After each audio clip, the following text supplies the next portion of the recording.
on, it's famous 1984. 1980s music, dude.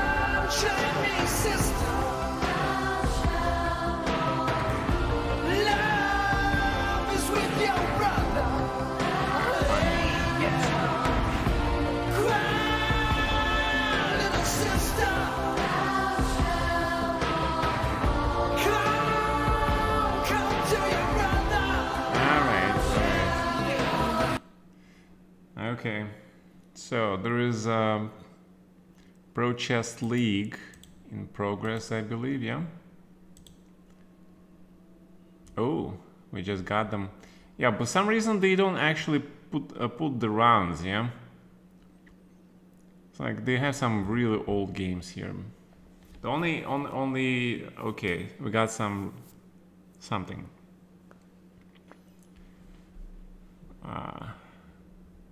Dick versus Grishuk.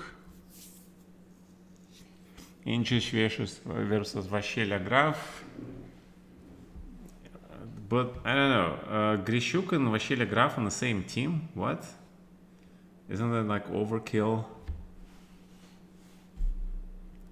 I mean, Dick Bogdan and Inchich are strong, but these guys are monsters in the Blitz game.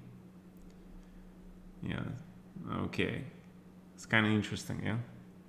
So it's a Blitz, it means it's a tie breaks, yeah? Should be pretty interesting. Yeah, we got the Simul scheduled. We got the Simul scheduled. Knight f8, and if bishop takes rook. Wait, isn't white just piece up after bishop e7? And knight f1? What? Ah, it's black to move, okay. So bishop f6, knight f1. Okay, unclear. Vashilya Graf apparently got caught in a prep, and white has huge advantage. Pawn up, potentially huge attack. Like, you know, this is like Mamedov played against me in 2013 World Cup, something similar. Then queen d2, king f1, rook e1, queen f4, rook h4 maybe even. I would play rook h4 here. Probably, because if he takes on f3, then bishop takes, and rook on a8 is hanging. I think rook h4 is very, very strong. But okay, rook h4, next move with the idea of queen h6. It's going to be extremely unpleasant to deal with, yeah. The boards 33 and 4 are pretty solid. Yeah. All right. Do we have any games in progress? No. All right, guys. So, you know, we can probably, you know, I have two windows, two tabs open, so we can start the Simul, I think. Queen h6, 92. Or king g1, 92 probably, yeah. Just 92. King g1. Oh, come on, f6 just wins, yeah. No.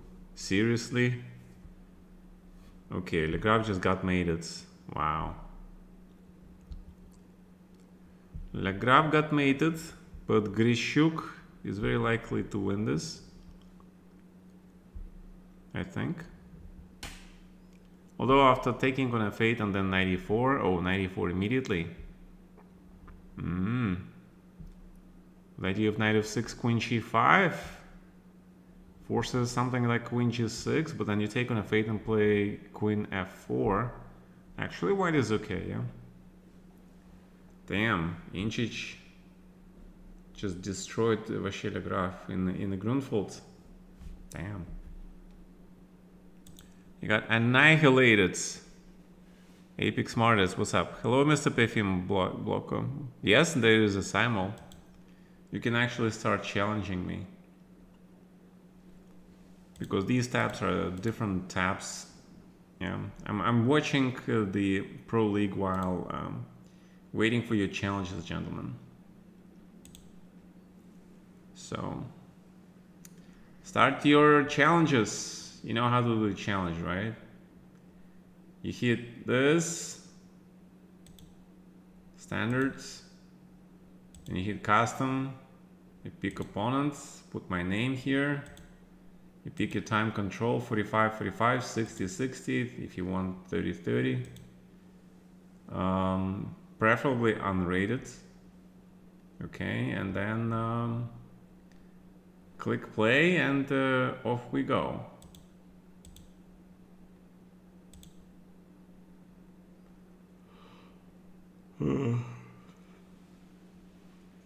These are open challenges. No, I don't play 10 minutes, man.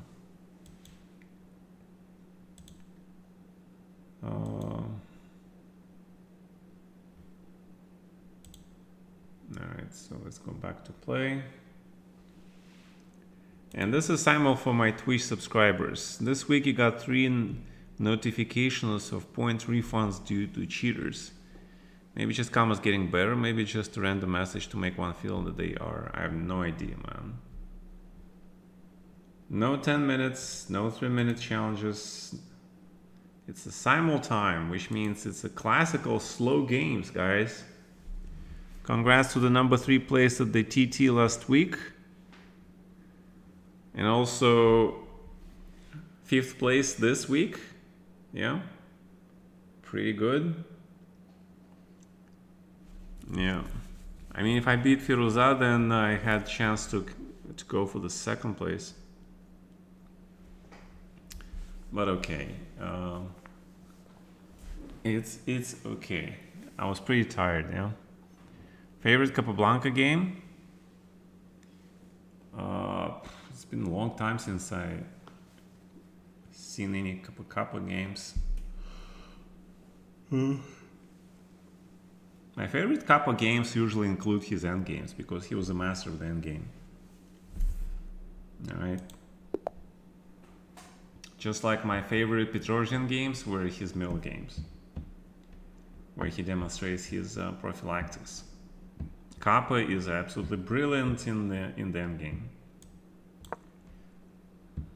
I mean, he ground down Lasker in his World Chess Championship match. I recall there was this game against Lasker, which was like theoretically drawn, but I think Kappa beat him. It was either knight end game or something.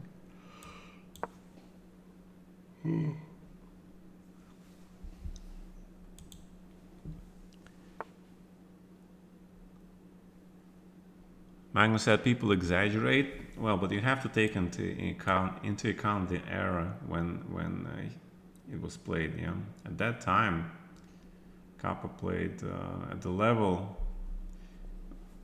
which only modern players basically can emulate. Yeah, and Kappa did this without pretty much. He didn't study chess. Yeah, he just very extremely talented dude.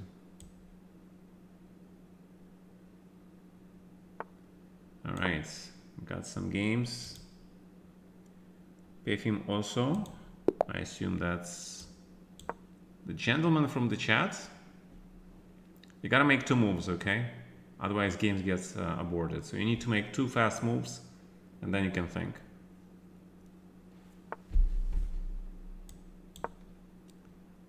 All right. Was the first player better than Morphy?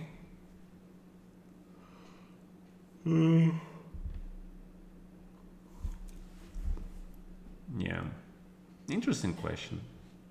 I think neither Lasker nor Kappa was better than Morphy, to be honest. Alekhine is probably the first.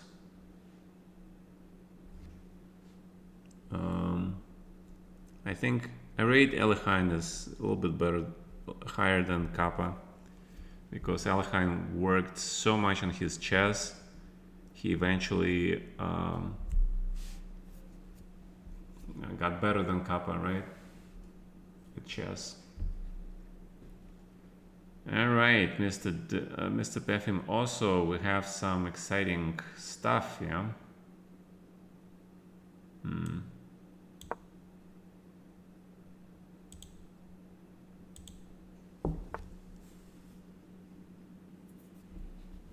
All right, Mr. Kamsky, Firant, are you gonna play today? Have some friendship requests. I guess we just accept everybody.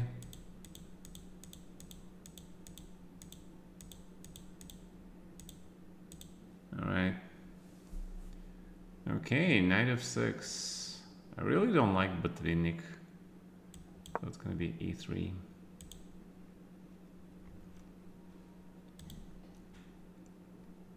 Alright. So we have 2 games in progress. Simul has started.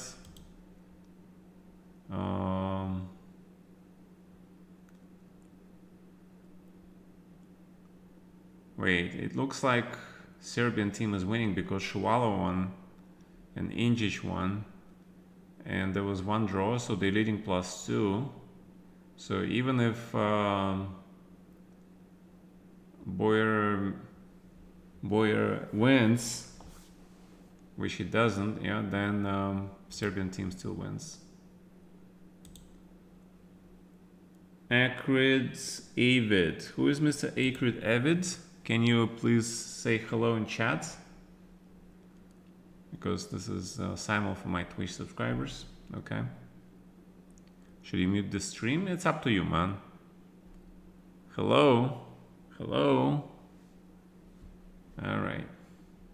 Are you Acrid Avid? Yes. Okay, I see. Right. This is Simul for my Twitch subscribers, okay, man? They get the chance to play in the Simuls because they support my channel. I don't do these Simuls for everybody because, you know, I don't have much energy and I don't win any tournament prizes. I'm like barely surviving after COVID times, so, you know, supporting the channel means a lot to me, okay? It's my livelihood. So I can't do free stuff, man. Sorry. You know, Alhain was better than Kappa. He's still your favorite player. His games help.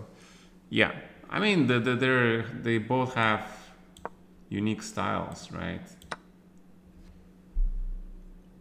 Alhain realized he needed to study chess and work on it because he didn't have as much talent as Kappa did, but through his work and he developed his understanding and he became better. Yeah. So a lot of naturals, I call this guys like Kappa like naturals, right? Because, you know, the understanding of the game comes naturally to them. It's a gift, yeah.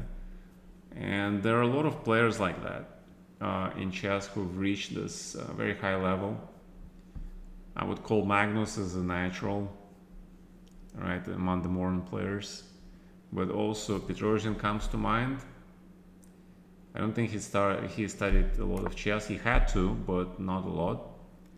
Spassky is like also very talented. Also, I recall he didn't like to work on chess much. And same for Karpov, you know, also very natural player. But guys like Bobby, like Gary Kasparov, they had to study hard. Okay. Kramnik is a natural, but he was also a very hard worker, so that's probably an exception. Hello, Mr. Pavel Hanchar. Thank you for subscribing.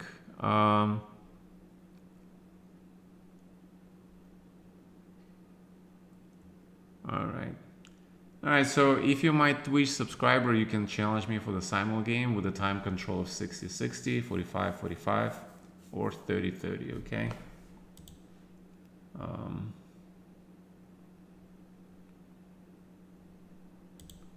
That's my move. Alright, Mr. Pefimoso, usually, you know, if you play this line, black sort of needs to create immediate counterplay on the queen side by playing b5, a6, c5, bishop b7, or knight d7, bishop d6, and e5, because otherwise you gave a central pawn, and if white plays e4, white gets sort of control over central squares, which allows white to have also spatial advantage. Okay, and the pawns of c6, e6, they're not really that great because they take squares from your minor pieces or closing your bishop.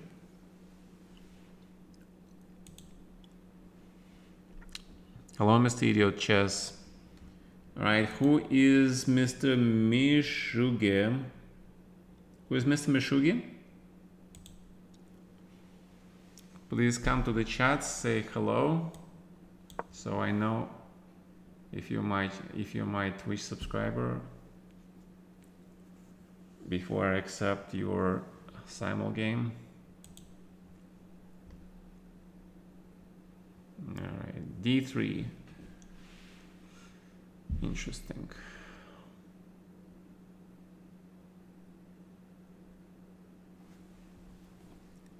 Ah, okay, excellent. All right. All right, so you gotta make two moves, right? You know this, yeah? Two moves and then you can think. Because if you don't make two moves, then the game thinks you are not playing. All right, so it's back to the Sicilian.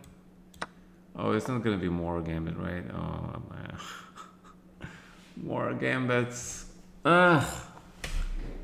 Damn.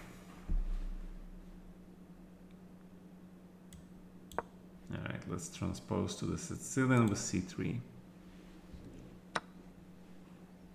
Queen d4? Really? I thought you're gonna play e5 and then transpose into the Sicilian with c3. I mean, if you play c3 and then take on d4 with the queen, kind of does make sense. Because you give me a lot of tempos, right? And also queen now has to leave somewhere where it protects the pawn and and keeps the bishops open. Correct. All right. Still pretty interesting, yeah. So now the big question: how is black going to develop?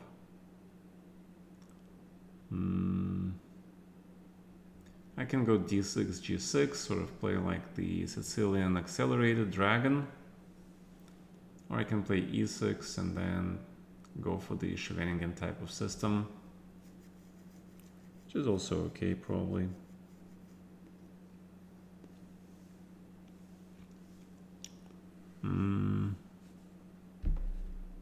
Well, since your knight doesn't get to d5 anytime soon, so probably this is good. Bishop to e3. All right, c5, yeah. We need to push some pawns.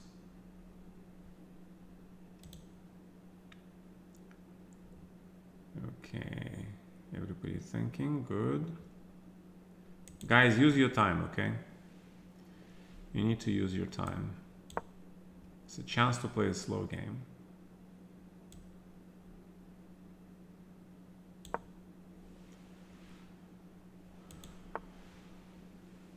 More is the mean choice against Siberian Tiger.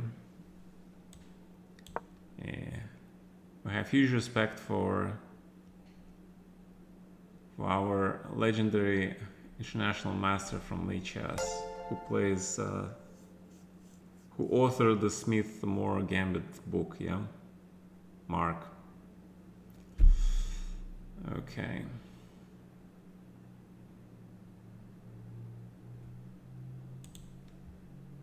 Yep, Mark Esserman, that's right. The one and only.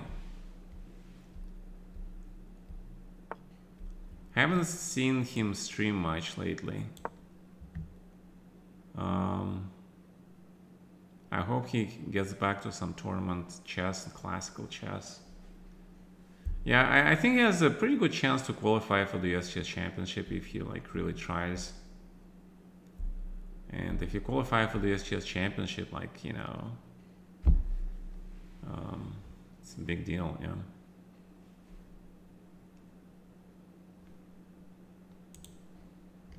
Good evening, Mr. General Director. Of course, you can send me a challenge. Of course.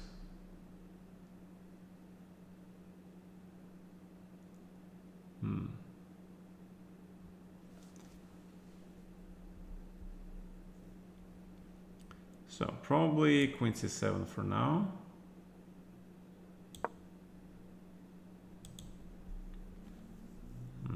No, thank you. Thank you for your support. Queen B3 allows knight A5, because if you take on a 7 king F8, the queen cannot leave protecting the bishop. So, Mr. Meshuggah, you know, you see what I'm doing? I'm developing my minor pieces. Okay. All right, let's play 5 here. Yeah, a lot of people who just start playing chess, they like sort of mix the minor piece development with the heavy piece development. They're like very eager to get the queen going because it's a powerful piece, yeah. But see, you have to be very careful with your queen development because it often gets hit. And when your opponent develops a piece at the same time attacking your piece, yeah, it's called winning a tempo. Like you playing white, right? You have the right to first move. It's called a tempo. So when you allow your opponent to develop a piece and hit your piece at the same time, he sort of regains this tempo, and now it's equal, yeah. And now it's like black already has equal chance to fight for an advantage. So that's why tempi are considered to be extremely important in chess.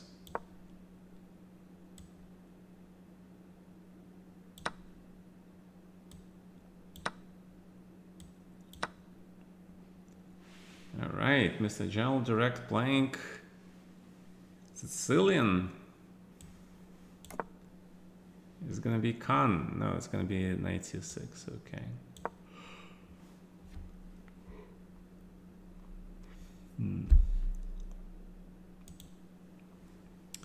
Hello, Mr. Quantum Chess. Can you play Marissa with white, please? What do you mean, Marissa with white?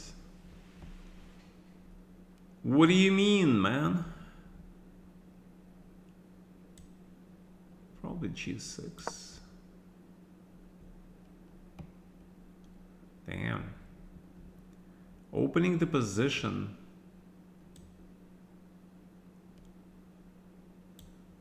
Bishop e6, knight g4. My god, so many choices. Alright.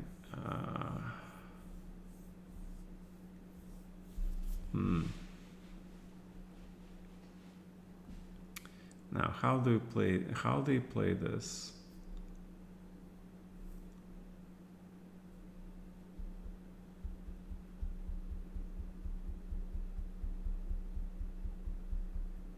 I do not remember. So I'm just gonna play this. Okay.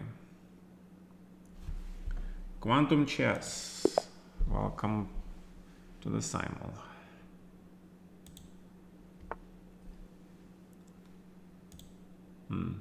Marissa Bind. Yeah, Marissa Bind is very, very popular structure. You definitely need to learn how to play it. You definitely do. Alright, so let's win a tempo. And Queen f3 I think is pretty standard these days, yeah.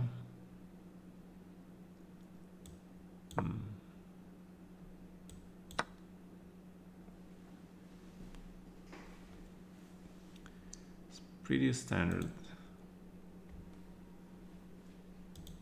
Alright, we have 1, 2, 3, 4, 5 games in the Simul. Good. Now that I developed all my minor pieces and my king is safe, Now I'm thinking where to put this queen, yeah? You guys, it makes sense, right? Mr. Turn Mao. Good evening.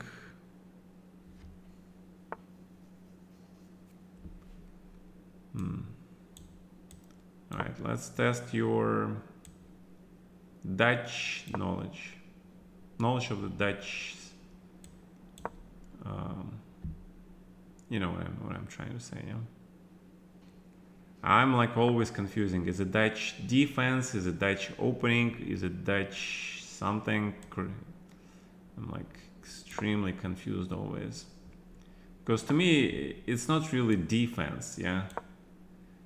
To me, it's like either the opening or it's offense. Because there is no way Dutch is a defense. Especially if you play Leningrad. It's like it's so offensive. I mean, it's so provocative and so double-edged. You know, it is offensive weapon.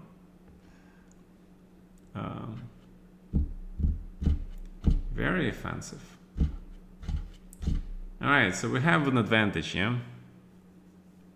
Pair of bishops, center. Bishop on e6. Ideally, this bishop should be here, but okay, let's win another tempo. So rook c1, stops c5. Okay. Let's play d6 for now.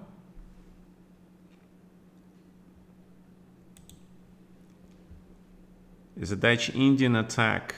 Okay, that sounds good. How you like my Dutch? Is it Dutch gambling?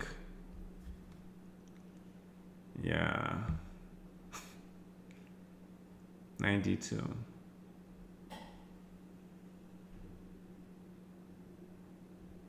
All right, so it's knight c6, right? And then we'll have a check, Mr. Meshuggah.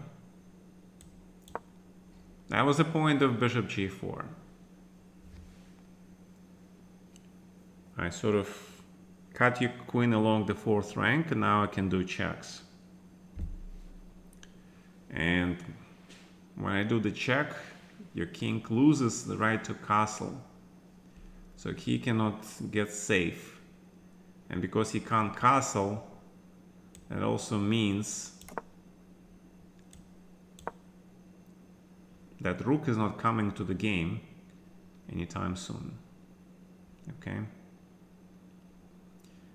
All right, Mr. Dillmans, it's time to play d5, yeah?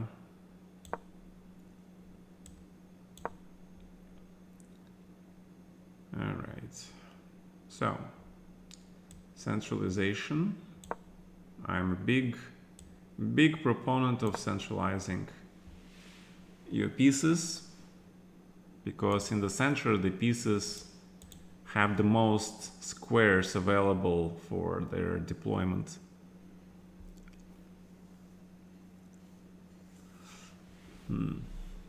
Well, I don't really think Dutch defense is...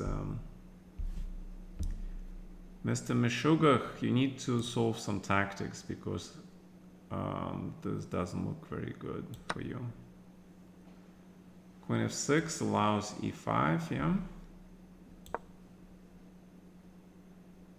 h3, okay. Queen e8 looks very reasonable. Also knight e4, but queen e8 is the most reasonable move, yeah?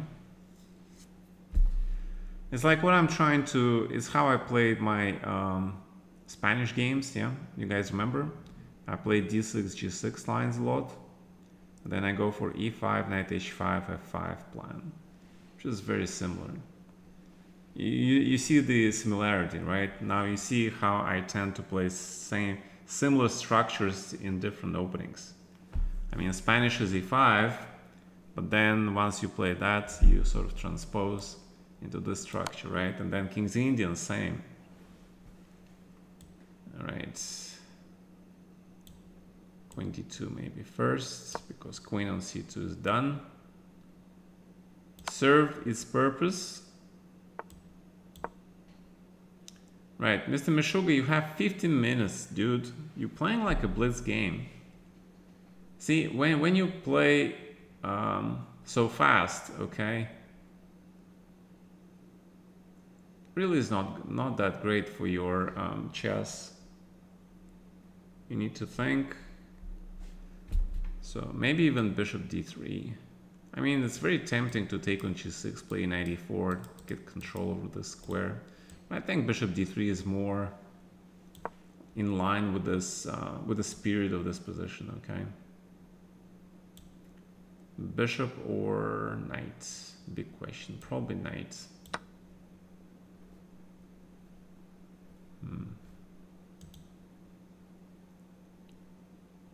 All right, people are thinking. Good.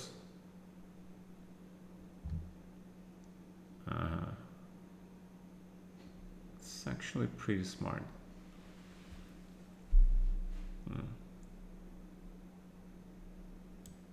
All right, let's take it.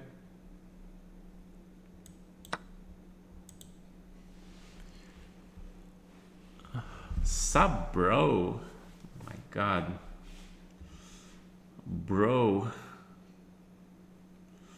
I am 80s and 90s and early 90s kid. Okay, we don't talk like that in the 80s and 90s, dude. We talk like dude. Party on.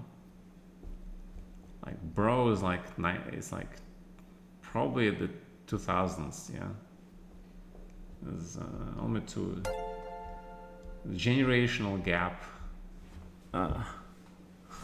What's up?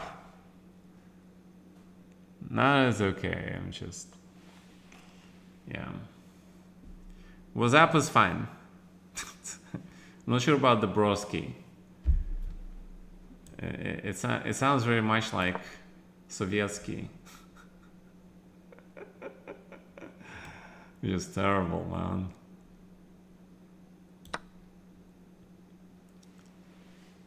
Okay.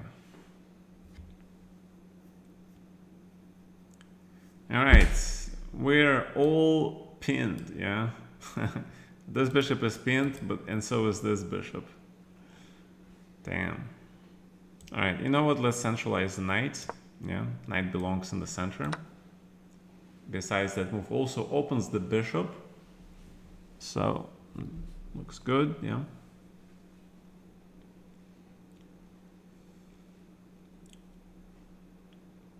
Now the big question is, should I play e4? I really don't like playing e4 because then your bishop on h2, London bishop becomes open. And when London bishop becomes open, that's really when things start to get going for white, yeah? So let's try to avoid that. Yeah, bishop g4 is good because you're not allowing queen h6, knight g5 plan. Good job. Okay. I kind of want to keep my knight alive though. There's the idea to put this knight on d3 so I can put him on c5. But I want to be like a caveman style play today. So I'm going to play knight h4. So you're trying to play bishop b2.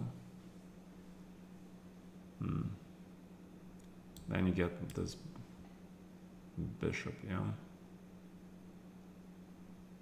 Maybe. Maybe you do. All right.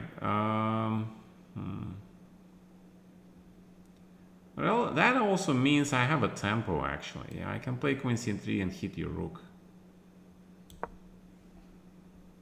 That gives me a tempo.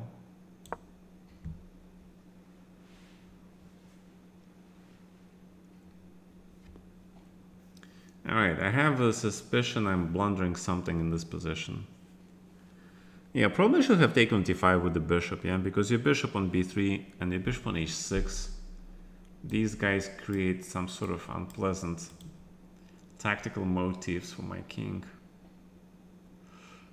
So black has to be very careful. All right.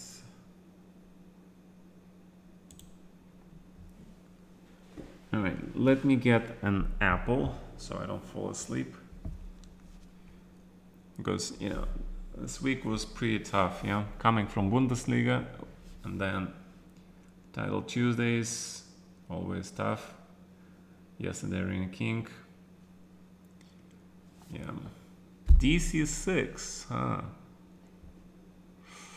Yeah. Okay, but usually then you take with D pawn. I mean, you can take with a B pawn, but I kind of like D pawn because it's very, very safe. Because then you want to play E5 and bishop E7. And it's like very, very safe. I'll be back in a second.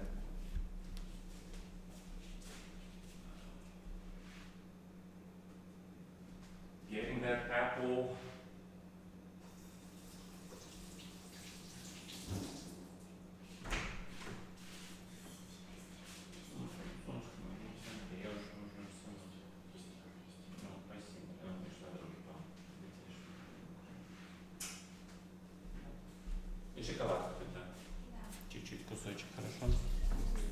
Yeah, I'm getting some chocolates. Yay. Alright, so bishop g3. So the problem now, you know, if I don't do something, he's just gonna play like bishop e5, knight c4, start pressurizing my pawn on e5. And if I don't do something fast, I think white might be better.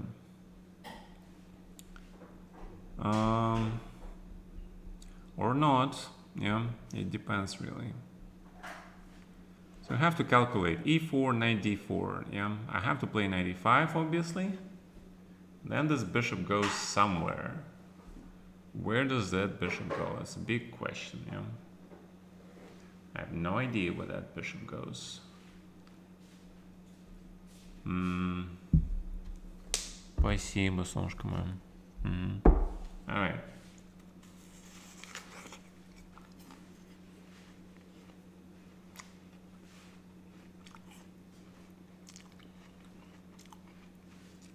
If I don't play e4, then probably I must play something like a6 to prevent bishop b5, yeah? But if I don't play e4, how am I going to develop my pieces? That's a big question. Because my bishop on g7 is not doing much compared to bishop on g3. Bishop on g3 is hitting a lot of stuff. And I really don't want to play knight h5, f4. Because knight on h5 is gonna suck. So ideally,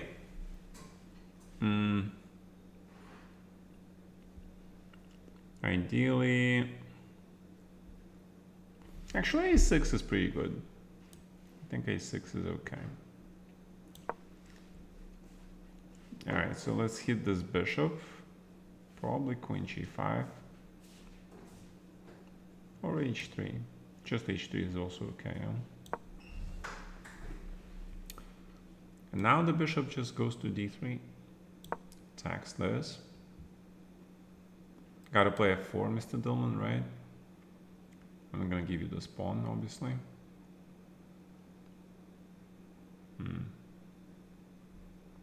Although I kind of wanted to play g4, but okay, f4 has to be played.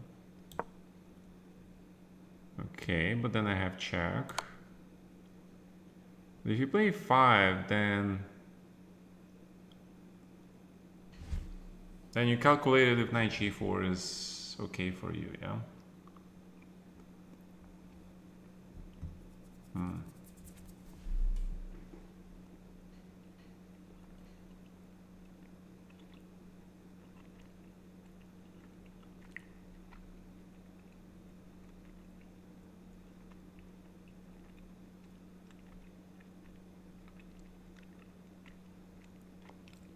Knight g4, queen e2. And then if queen d4, you have to play f4, yeah? My queen on d4 kind of sucks.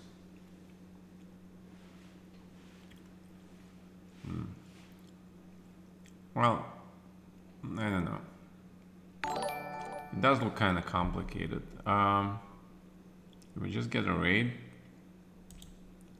We got a raid from Ajedrez with a party of 94. Thank you so much for your raids, guys. I appreciate it.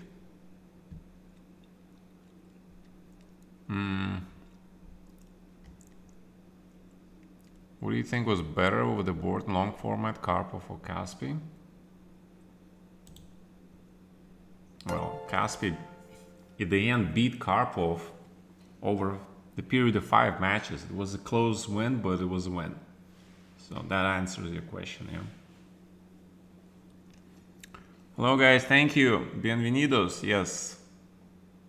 I'm doing the Simul for my subscribers, man.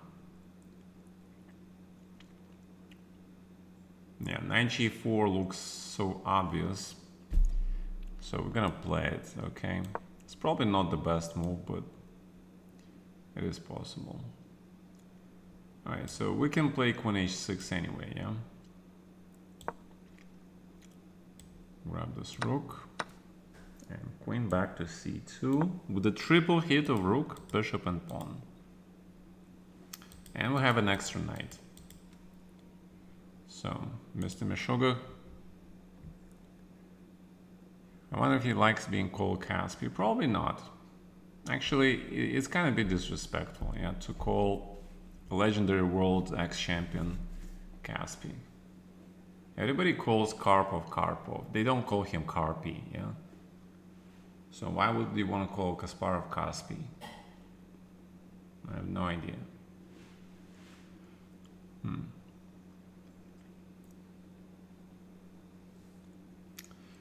Doesn't seem to make sense, okay?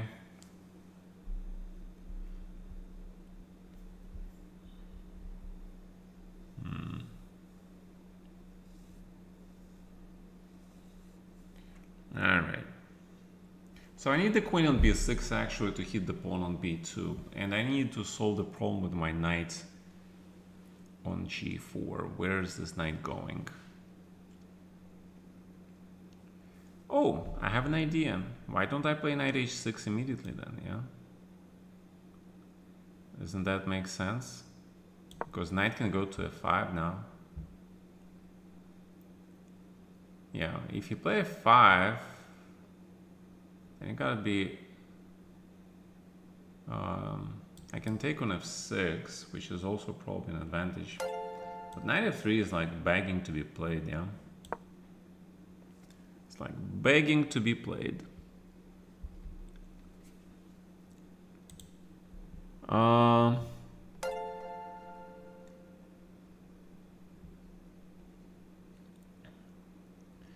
You actually researched a lot into the VC matches and a lot of losing positions. Karpov had Kasparov in. Kasp would deliberately play for time to get to German, so he had confers. I have no idea. I didn't go that far. You call Capablanca Kappa, but Kaspi just isn't right. Yeah, exactly, Mr. Idiot Chess. Kappa is okay. Kappa, I think he was fine. It's like, you know, everybody calls Vishwanathan Anand like Vishy, yeah?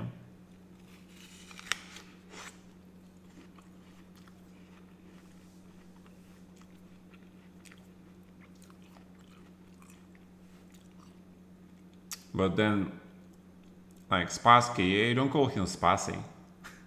You just don't do that.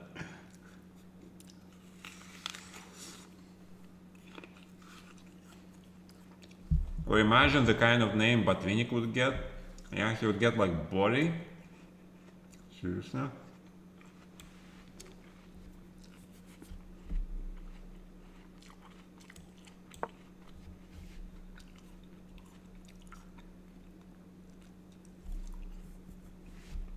Alright. So we need to get rid of this bishop.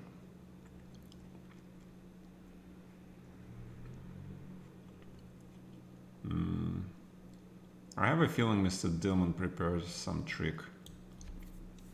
Mr. Dillman, what has your devious mind prepared?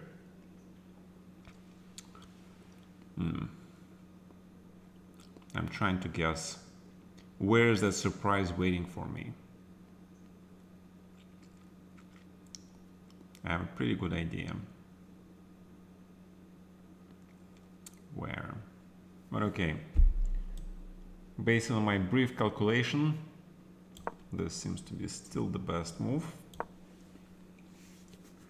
Mr. General Direct, you're giving me your critical bishop and you're weakening your dark squares. You realize my bishop is going to go to a3, right? And then to d6 to take away this b square from your rook. So my rook can enter along the b file. And he also gave me the infamous bishop pair. Dude, that's a lot, yeah. Did you hear in Chicken Chess podcast how they discuss being worried to play Gata?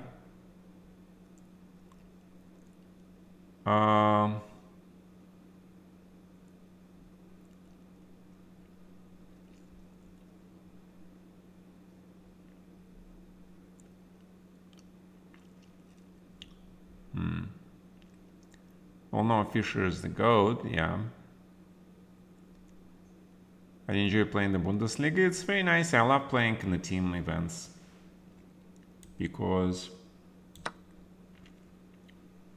you know, there is sort of camaraderie, yeah, and I don't feel like a selfish bastard that I'm just playing chess for myself, yeah. I'm playing for the team. There is a team effort, you know, I know who I'm fighting for. And also, when you play for the team, you get this extra responsibility. So, you know, I tend to play my most solid chess, you know.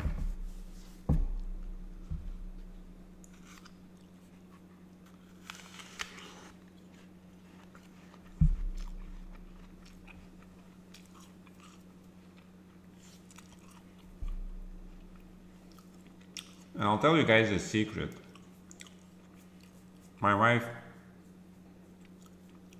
likes everything German. Culture, language. So, and we usually go together to all the tournaments. So every time we go to Bundesliga together, she's like lighting up like a flower, yeah. So, how can you say no to something like that, yeah?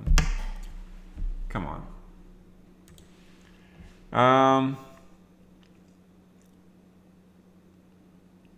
Why would they be worried to play me, man? Laurent Fressinet said he was quite nervous. Nah, he's just joking. Laurent is a great guy, but he likes to, you know, like a lot of French dudes, yeah. Yeah, there is this, I don't know how to say this. I don't know, it's a culture in the language, yeah, being very expressive and at the same time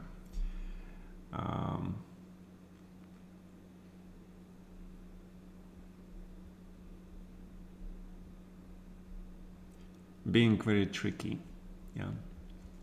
I mean, why would he be worried, you know? There are like a billion ways for black to play against London system. And I might refresh on one line he played, and then he played something completely different, and I was like, I have no clue. So, and he played this line with bishop f5, and I was like, okay. Probably I should just make a draw.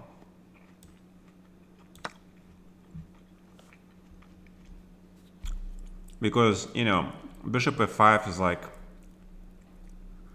really huge main line.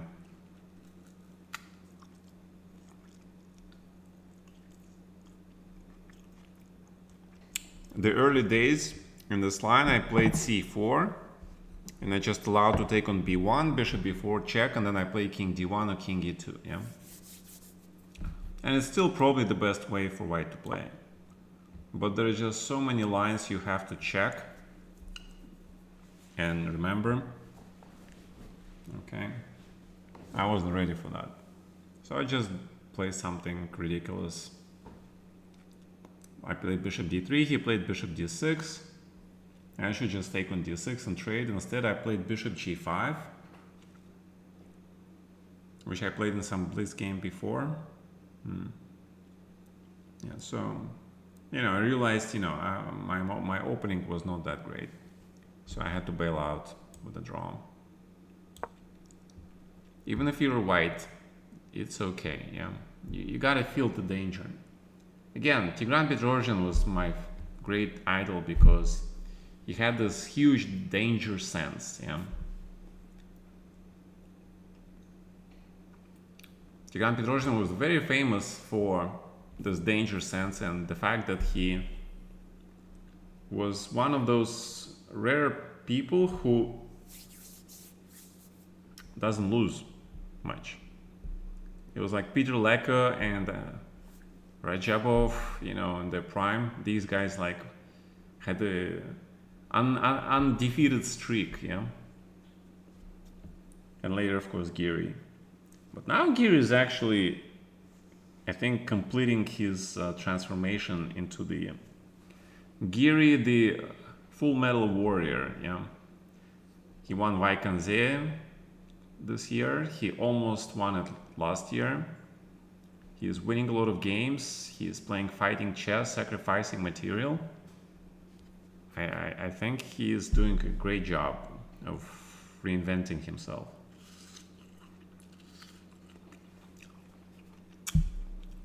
So all those Geary famous memes and jokes, remember?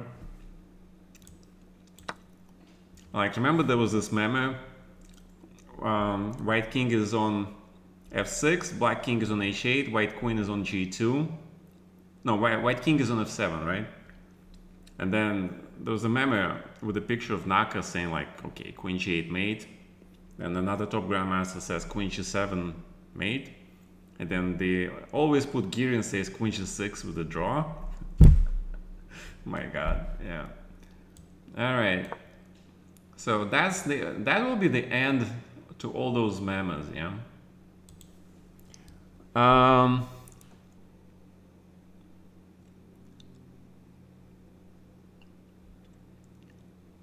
right, Mr. Pifimoso, you're welcome. Well, hopefully, you see, the way you get better in chess and improve if you actually think during your game and have enough time to think about the moves.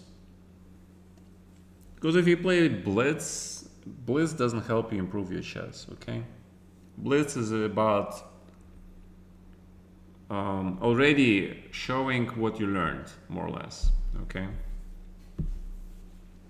And if you don't learn much, then Blitz is gonna show it also, You can learn some traps, tricks, and maybe that will help you in some games, but it's not gonna give you stable results, consistency.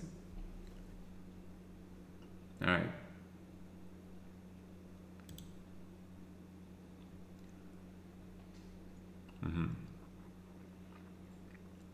Knight a4. Solid idea.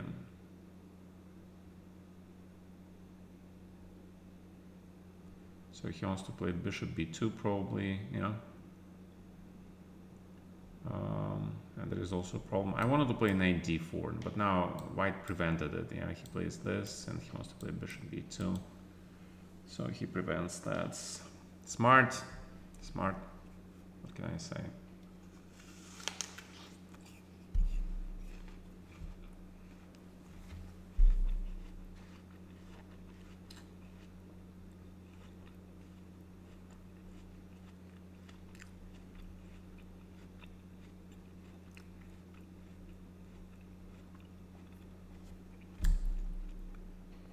I mean, he can also play c3 and try to take the square away from the knight permanently. And leave this bishop on this diagonal, but then knight on a4 might be a problem, yeah? I don't know.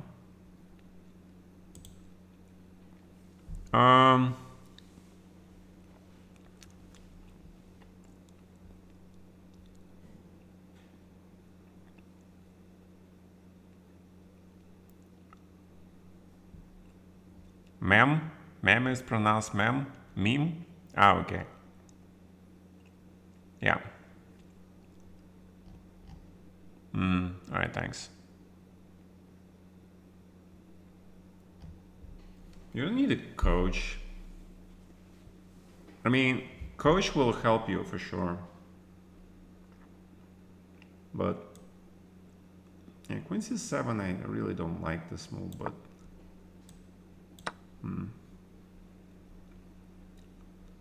yeah, if you want the fastest progress, yeah, then of course the coach is the best, yeah, for sure.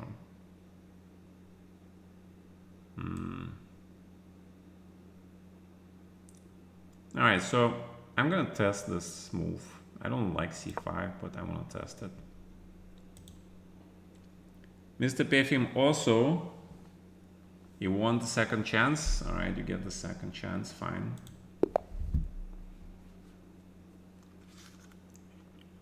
But you should, next time, don't play 2 games with 30 minutes, but play 1 game, 1 hour. Okay.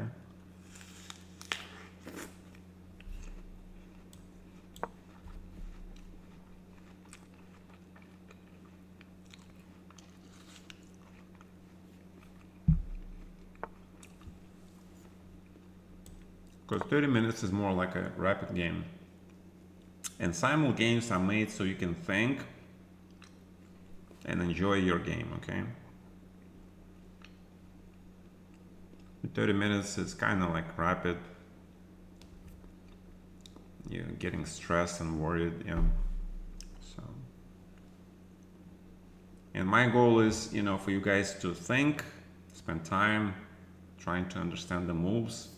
Again, as I mentioned before, you can use the engines as long as you try to understand the reasoning behind the computer moves, okay? The Simul is like a training tool.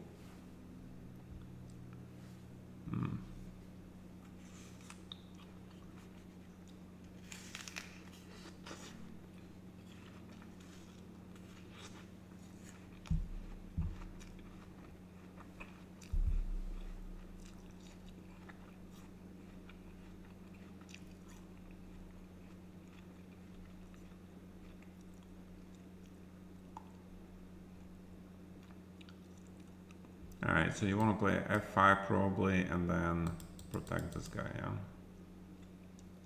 I don't know. Alright, so I promised to play bishop d6. Let me keep this promise. I have no idea what books I can recommend for intermediate or advanced or beginning players. I mean, I liked, you know, just the books with my favorite players where they analyzed, annotated their selected games, you know, so that was good. Then I worked on tactics, and then you analyze your openings and the end games, yeah. That's pretty much it. Pretty much it. Take this knight or not? Big question. I mean, take on f6 or not, yeah? I think I should actually take this pawn. Yeah, I feel like I should take this, yeah.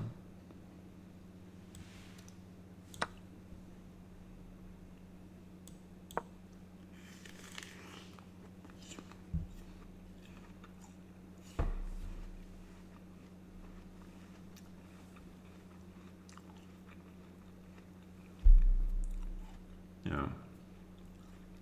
Yeah. This knight to a4 prevents me from playing bishop e6, which is a problem. It's a big problem. And also g4 might be coming f4, yeah. Alright, so let me try to protect this Berlin knight. So I'm gonna play c4. And the reason I took this pawn is because when you have pair of bishops, you really need open diagonals, open files, for the bishops to work. They need space to operate. And if I allow him to keep the knight on g4, pawn on f5, that means there is no more play on the king side. I think I can switch to the queen side for sure, but usually in chess game I like to keep all options open, so I can play on the queen side and on the king side also.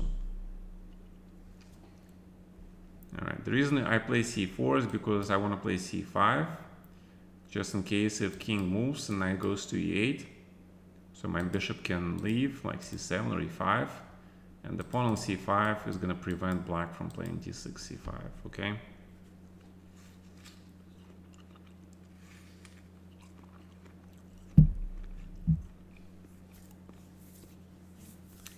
Alright, so now is a critical moment. Now is a critical moment, and my idea was to play rook d8 here. And try to get this dude on d3. Let's see how that works out.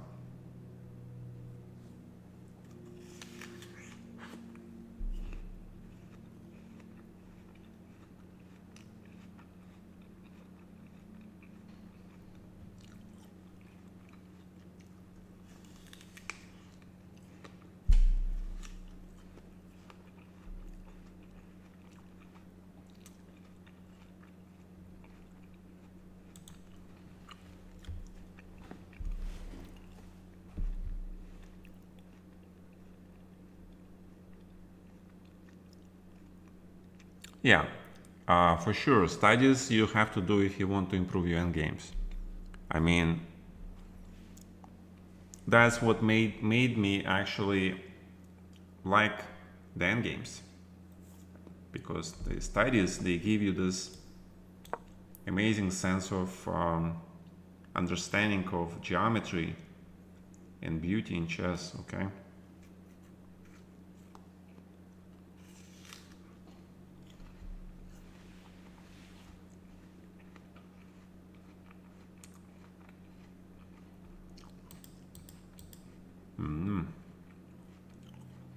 Mr. Dillman hits my pawn.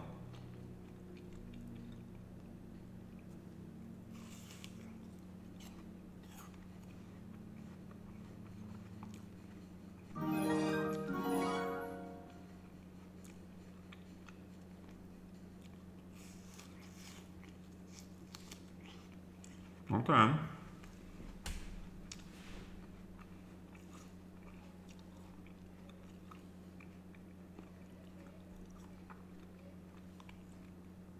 That does seem like a problem, yeah?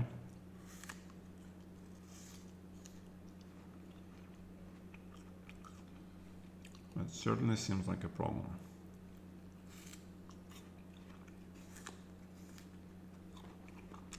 Although I have an idea. So if I play this,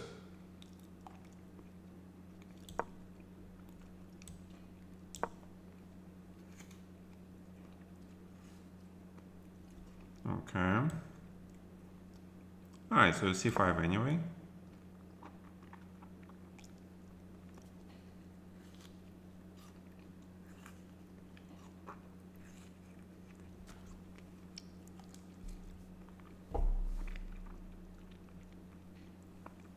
Sorry. Alright, and c4, yeah? Because you really don't want to trade this bishop. This bishop on a6 is poor bishop. Yeah, you definitely need, for the middle game, you need to learn the pawn structures, the standard pawn structures, and you need to learn how to calculate. So the books that let you practice and train those aspects are the best for it. The ability to calculate and find the candidate moves is extremely important. And the old book that taught me about it was the Kotov method, yeah? was thinking like a grandmaster. Ancient book. It is ancient, but you know, it's like basics. Yeah, it's pretty damn good. 24. Queen e4 is extremely interesting move.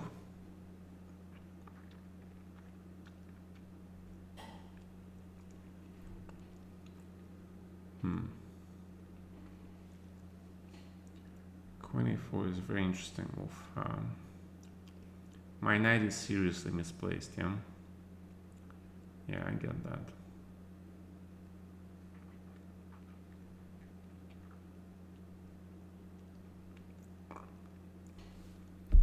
Alright. So let me try to play b6. And then I can move my rook, yeah? 95.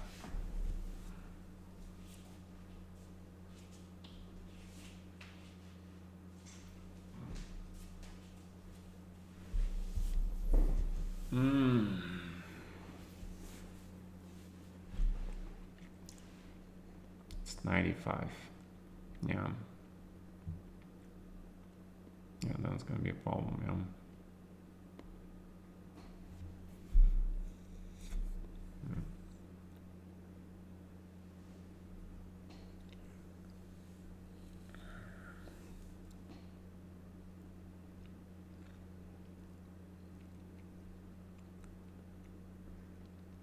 Yeah, 95 is probably good. However, if I play something simple, I don't know, like king g7, for example, yeah. How are you gonna get rid of this pin?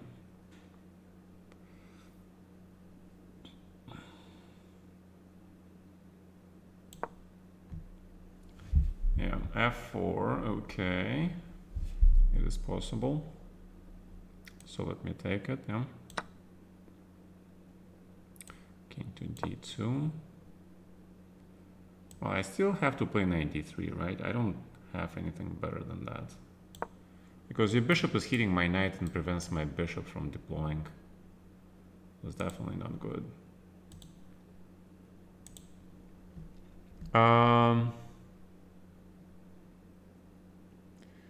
You feel that it's getting difficult to understand a computer idea?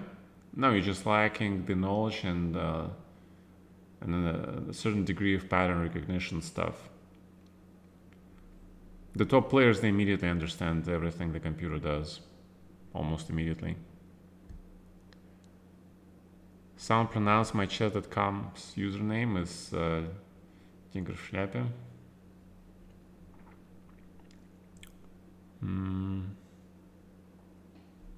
Yeah, my book is a little bit controversial, but okay. It's not for everybody, okay?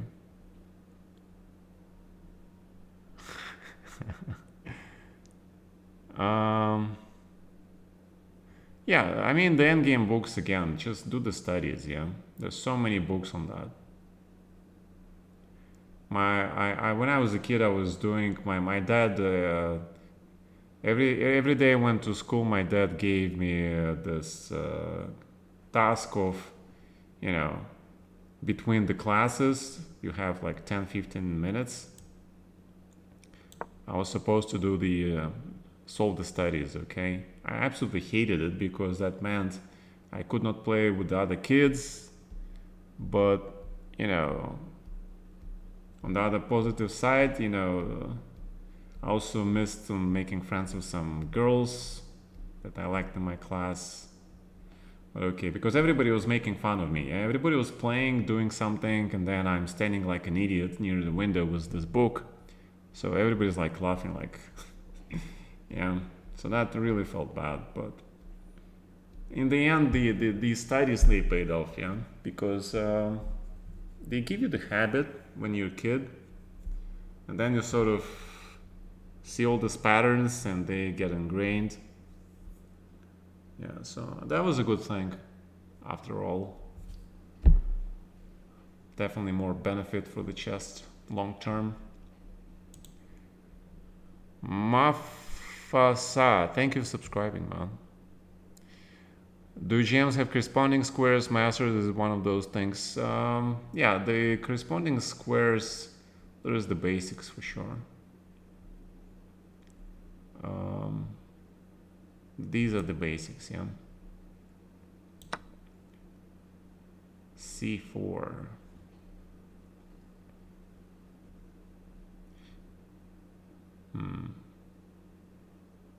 So the question, do I play E6 or not? Yeah. I think E6 is pretty okay actually in this position. And now bishop E6, yeah.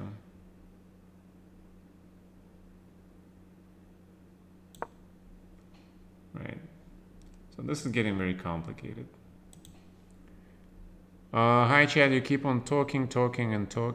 Why don't you just subscribe? We get the chance to play against GM from me. Okay. It's okay, Mr. Puncti Referent.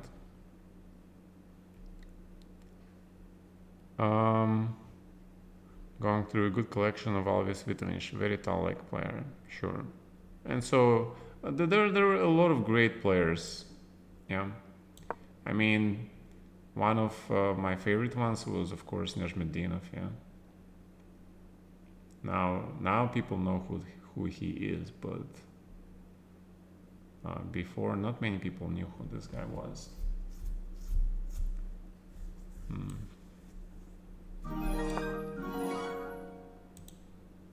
Then, of course, the famous Korchnoi versus Tal saga. Yeah. I mean, Victor was one of the most successful players against Tal because he calculated extremely well, and he sort of always provoked Tal to sacrifice stuff, and then Korchnoi would love to get stuff, defend, and then use the extra stuff. Yeah, because he was working. His style was directly countering the style of Tal. That was like hilarious, but that's true. Yeah. All right, so bishop b7 looks okay. I mean, where else can I develop my bishop? Actually, I should have played knight c2, knight e3, right? I'm missing stuff. Mr. Pefim, also, when I'm talking, my thoughts are getting far away. I'm not actually calculating anything on the chessboard. That is the problem.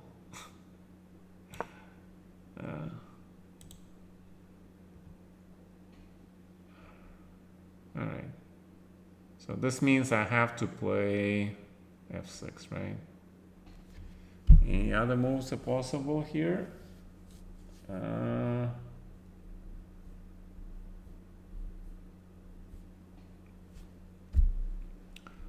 Not that I can see. So f6 has to be played. Take. All right. 5 games in progress. Okay. I actually disagree. Yeah, let's treat women better, man.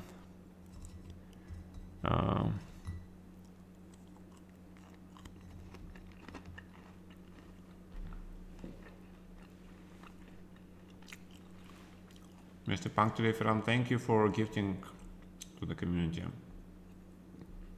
But Mr. Chiranmao, why are you giving me your knight? I get extra piece for nothing, yeah?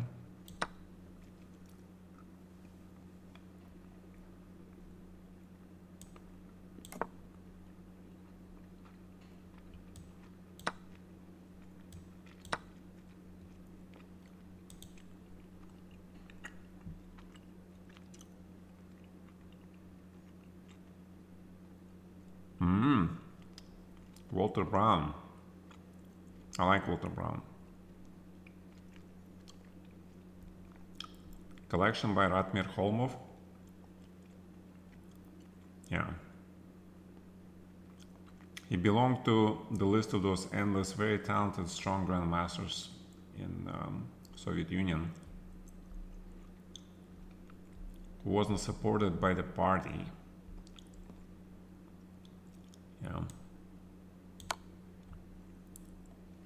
Because when your country, which is very similar to 1984 Orwell country, right? When you already have a champion and you have a second champion, why would you need anybody else? Yeah. And you don't really want anybody else competing with your champion. Makes sense, yeah.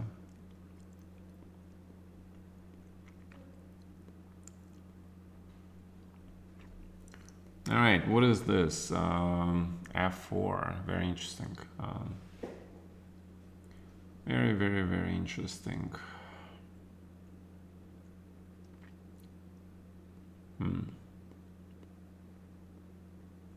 So, Mr. Dillman, you're on fire today, yeah? Finding all these moves. Dude.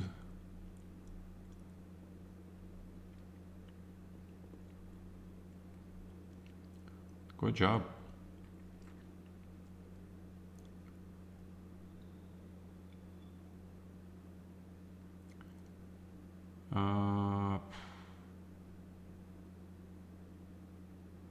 I feel like that might be bad endgame for me, but okay, let's see it. Yeah, I'm very curious. Probably not the best move, but sometimes if you want to test a theory, then you gotta do it. Yeah. So probably 94. Grab the pawn always. Grab.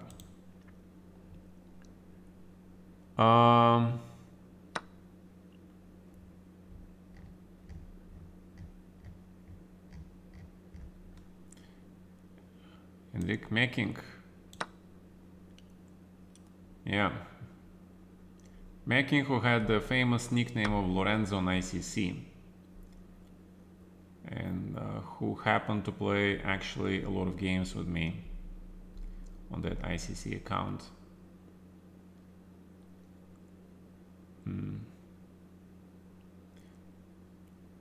He played so much online chess so that at some point he actually trained enough to feel he's ready for the Vaikanzia competition. Okay. So I thought it was a pretty incredible story, to be honest. Alright, so let's play 5. Probably bishop take, actually. I would like to keep my bishop being on the open both diagonals, yeah.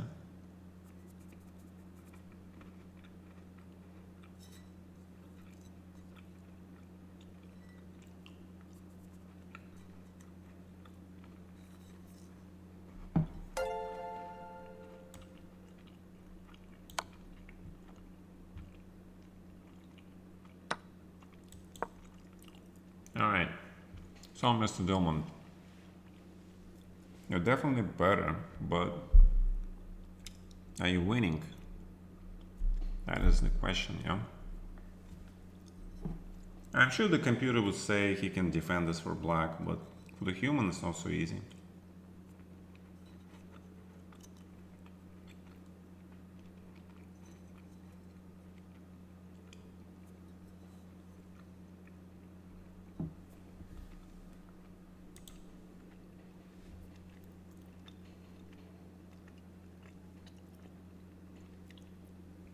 Oh, Paul cares? Yeah. Another tragic figure. Famous story about Homo playing under the influence, sure.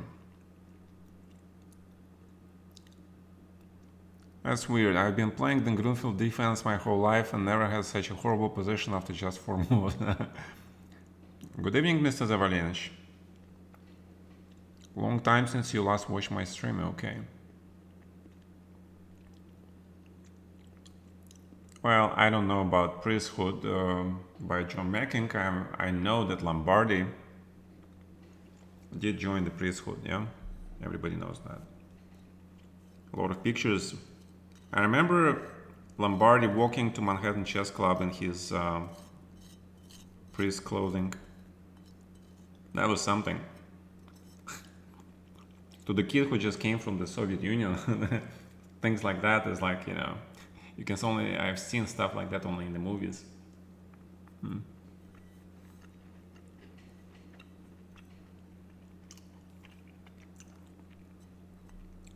Yeah, Megan had to quit chess.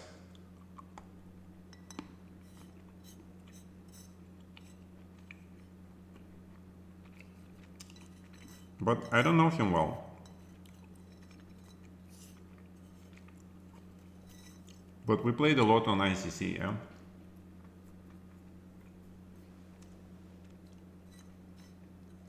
All I remember at some point, I think it was like 10-12 or 10-13. I mean, 12-10 or 12-13. I got this really weird message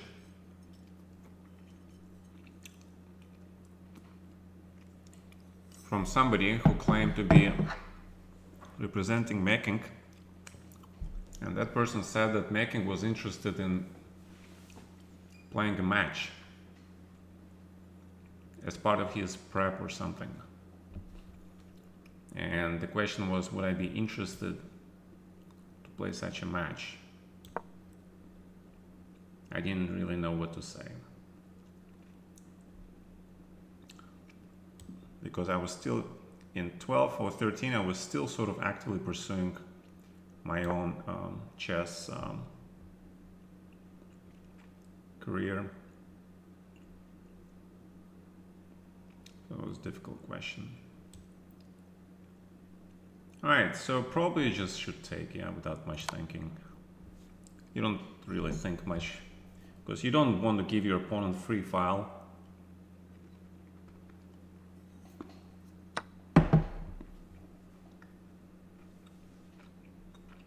And moves like h5 should just be automatic, yeah? Back rank check. Gotta save your king. h5, boom.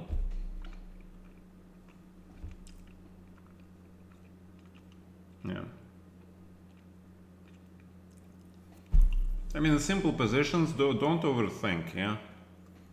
There are plenty of positions where you have actually to think, but there are some positions where if you feel this move is intuitively correct and you can't really calculate much, just play it, well.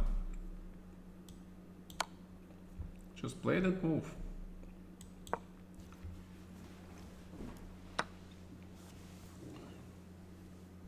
Alright. And now comes the interesting part, yeah? How are we gonna play here? Queen d6, f4. I kind of like f4 because we have opposite color bishops. And if I manage to open the king, combination of bishop, knight and queen attacking versus king is extremely appealing because this bishop has no counterpart. And if you know the rule states that with the opposite bishops, the side who has the attack on the king has a huge initiative, because you basically have like an extra bishop in the attack, yeah, because your opponent cannot counter this bishop. So that's why f4 looks extremely appealing to me. So I'm thinking probably I should just play it, yeah. Alright, so let's just play it, man. Rooks belong on the open files. Again, don't think, just play. Yeah, you see, I use a lot of terminology, you know, from the general principles of chess. There is such a thing as the general principles of chess, yeah, general guidelines, sort of rules, like rooks on the open files, bishop on the major diagonals, knights on the protected squares, yeah. There is such a thing, okay, like a general principles.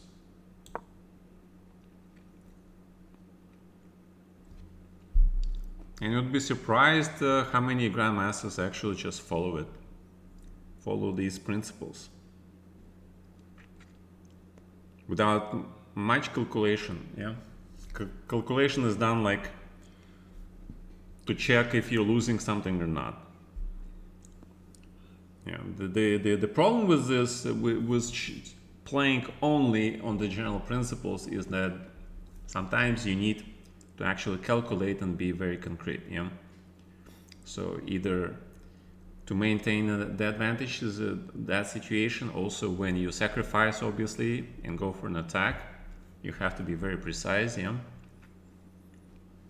So,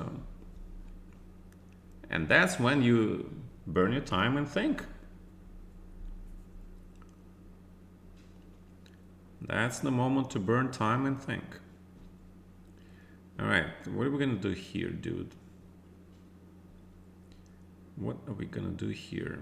This is yet another complicated position.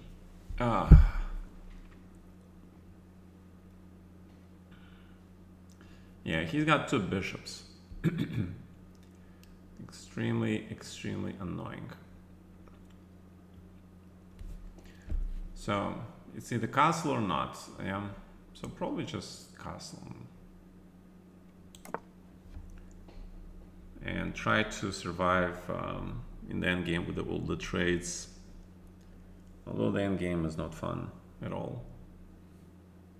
This endgame is not fun at all. Even if black survives into the endgame. Which I don't think I will survive into the endgame. Alright, so I misplayed it, yeah. So queen to f4. Ooh, tricky Mr. Dillman. Check and then you win my bishop. Dude, that is so sneaky, man. Sneaky and very tricky. Extremely tricky, sneaky.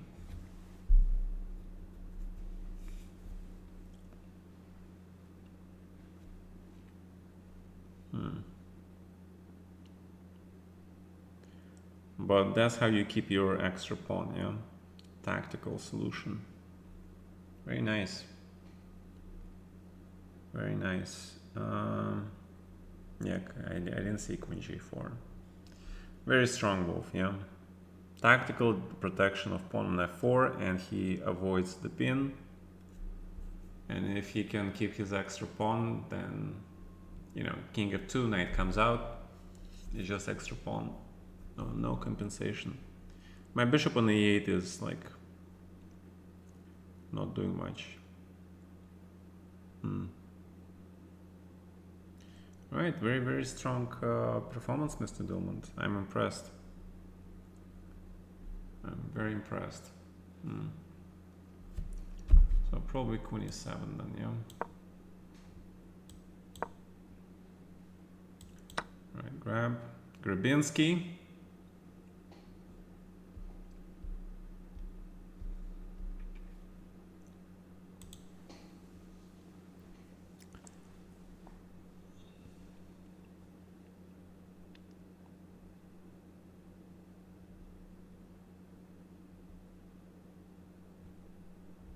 There are a lot of principles, yes. Sometimes they're conflicting.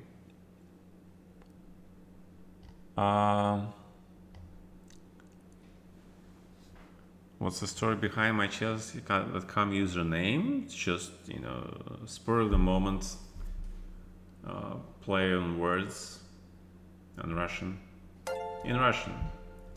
and English.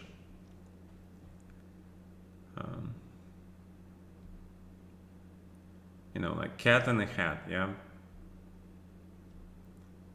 There's it's also a sort of like a tribute to a certain guild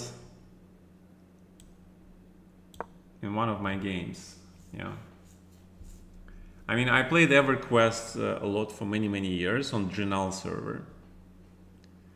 And the #1 guild in my server was, everybody looked up to it because, you know, people who played in this guild, they were like light years away from everybody else, yeah, in the early days. And the name of the guild was Cats and Hats. And they were like, you know, greatly admired and respected. And I only ran into one of those guys once. It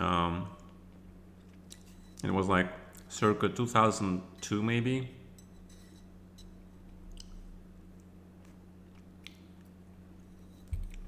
And, you know, I was just, you know, casual player and these guys were raiders, but I was playing in the old Seblis zone. Nobody was there pretty much. I was playing hours, and one of those guys came up with his friend, and they just, you know, offered me to join their group. Then proceeded to slaughter everything in the zone, while chatting about their, you know, old days, news, their friends, everybody. You know, so I was just like, you know, privy to this dialogue, and they let me have all the, you know, drops from the monsters, all the gold, all the items. I was like super happy. They also showed me some parts of the zone which I never got to because, you know, you needed key, you needed a rogue or something to open those doors. Not everybody can open some doors. Yeah, so I got to see some stuff which only high level people could see and experience in the game. But that's just one little factor. Okay, there were a lot of factors, but there was also another game which was called Space Merchant. It also involved the guild. It was a similar name, Cats and Hats. So I figured, like, you know, Cats and Hats gotta be something everybody knows. Then they told me it was some kind of a cartoon or something. All right.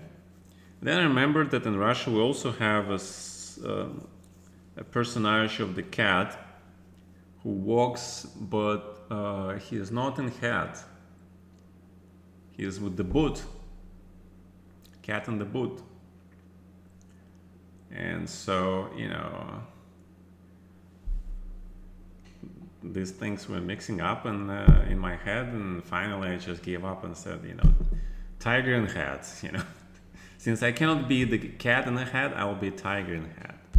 Because I was born in the year of the tiger, okay?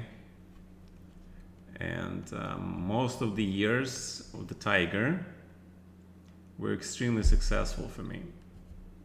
Because according to the zodiac, that's when your, you know, your energy is in full complementary balance, yeah. So you're supposed to be like your best self in these years in terms of productivity, efficiency, and everything, yeah, and biological, energetic energy level. All right, F3, very strong move. Damn, this guy's just killing me, man.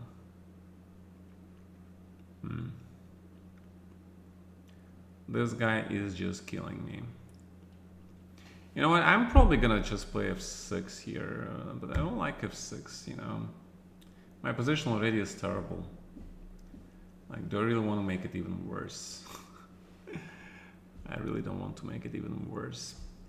There is an idea, yeah. Why don't I play knight d4 actually?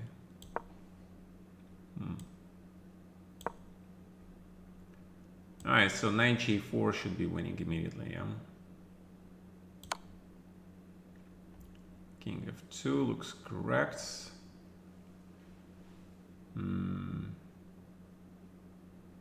Yeah, and I really need to start doing something here.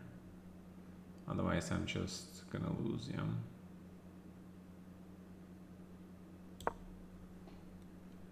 I need to create some targets because my pawns are weak.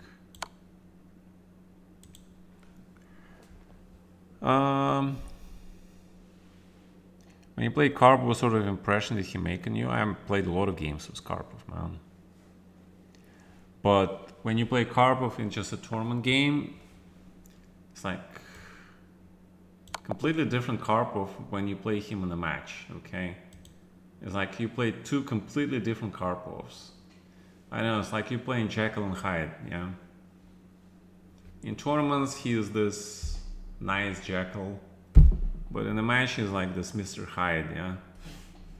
I don't know, man. It was kind of weird. Because with Kasparov, I felt it's like the same, yeah? He always plays the same way. But Karpov is like different. He switches. In tournaments, he's like this peaceful, you know, cautious, yeah. But in the match, he plays the toughest main lines always, and he wants to kill you every game, regardless which color. But yeah, you can just feel this, yeah, this killer. I can't say instinct, yeah, but this killer approach, yeah.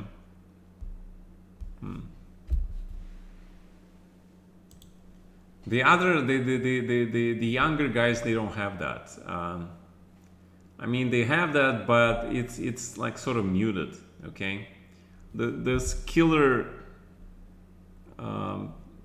thing, yeah, in the older guys is more pronounced. Like even Tal, I felt it from Tal also when I played him. Then I played Smyslov. He was like 80 years old, but then I felt it also, yeah, like vividly. And then of course when you play Karpov and Kasparov, this like becomes really obvious at the board. Yeah, you really feel like they want to crush you on this chess game. With the younger guys like Kramnik and Anand, you don't feel that. You feel like, you know, they're trying to be more skillful than you, and they want to outplay you, but they don't want to kill you. Yeah, yeah. That was like the most pronounced difference. All right, Mr. Chermao, you're welcome. Mr. General Direct, thank you for the game. Yeah, you gotta be careful, man. Bishop c5, they don't play, I think. You can play queen c7, and then after queen g3, you go into the endgame. You can just go d5, knight f6, okay? Just play standard. Probably black is okay there. And then you have to play g6 at some point, because g6 is like a standard program move in this structure. All right. This game is over. This game is over. How many games we have left? Right. Okay.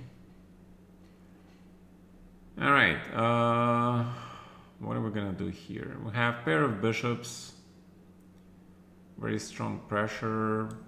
Probably queen to a4. Yeah. All right.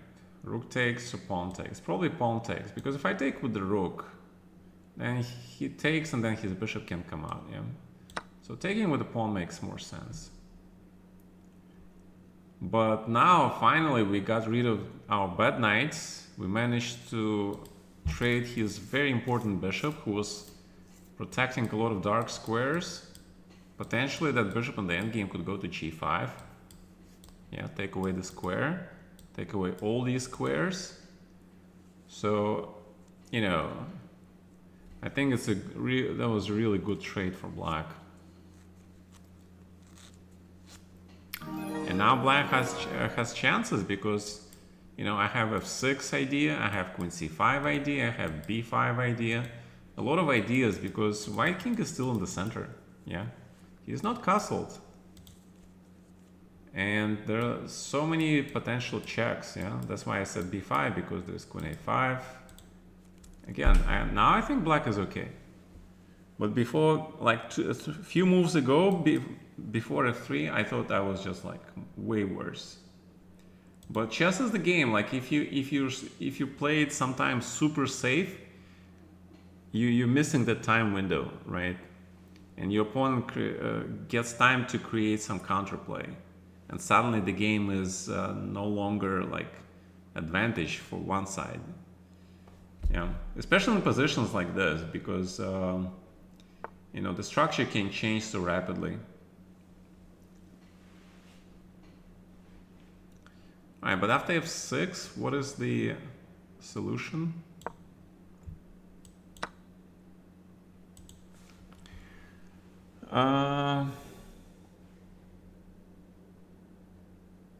Topalov, yeah, sometimes you can feel that also, but still not as much as the one like in Gary or Karpov. Yeah, I don't give you this bishop. So we have the file and we have active queen. White is extremely passive also. So that should be giving black serious winning chances. Do you watch C-Squared podcast with Maurice Ashley? No, I don't watch many podcasts. In fact, I don't really watch any podcasts. I'm still struggling with my gaming addiction, dude. I've been playing Dota in 13-14, but then I switched to League. And I still play Dota during chess tournaments, even after I met my wife in 15. So I played Dota, I think, until 16. Then I switched to League of Legends. And I tried to, for a long time, I tried to, get to some high levels. But finally, the realization came to me that the game is like not fair.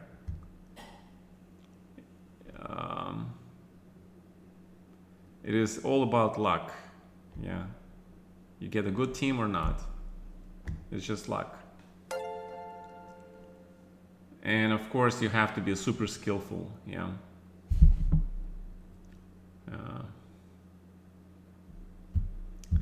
So like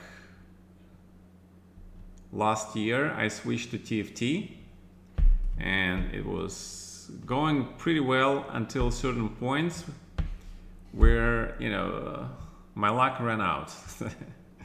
I cannot put it any other way. In the games where luck is a factor, I am terrible. So okay, wait, 24 looks okay. Then you get this pawn. I'm not sure I want to allow you to get that pawn though. Queen a5 check to force b4, make this weak. It's very interesting. But queen e4, the reason I don't want queen e4 is because you can take on h5, and then rook h3 comes. There's some threats. Probably illusion, but yeah, I don't like my king being threatened. Like in Star Trek, right? There is this famous line from Voyager when the captain says, "I don't respond well to threats." Yeah. Something like that, yeah. And we have queen takes g2 and queen takes f4, but again, rook h3 and queen h7, bishop h5 coming. I'm not sure what that is.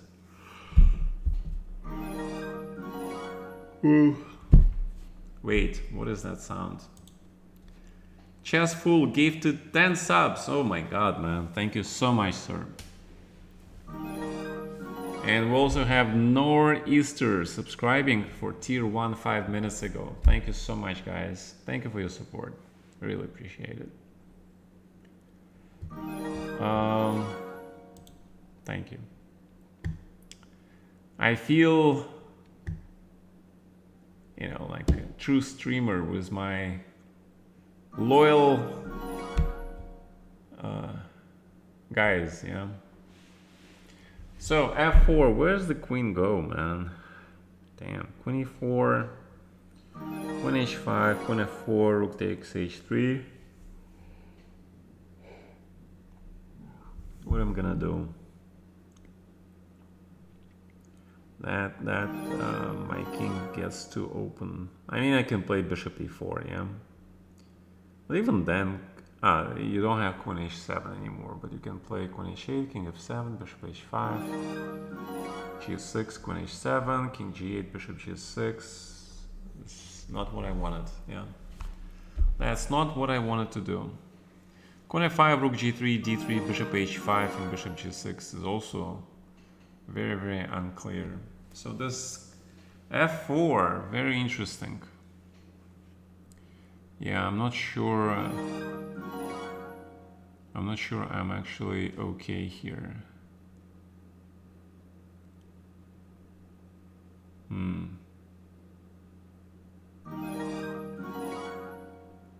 Yeah, it should be okay. Yeah, so queen f5, yeah, probably looks good. Okay, c takes b4. And how shall we play here?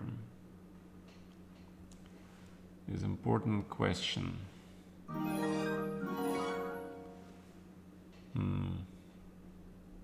Yeah, that bishop sucks, man. Really just sucks. Alright, so let's play h6. Protect the pawn.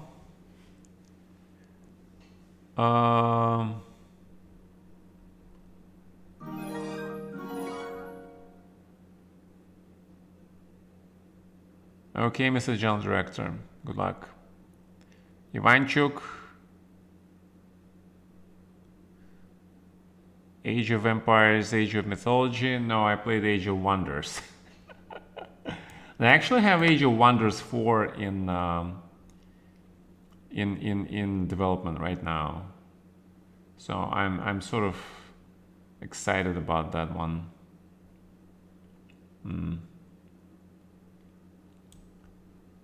All right, let's play g6.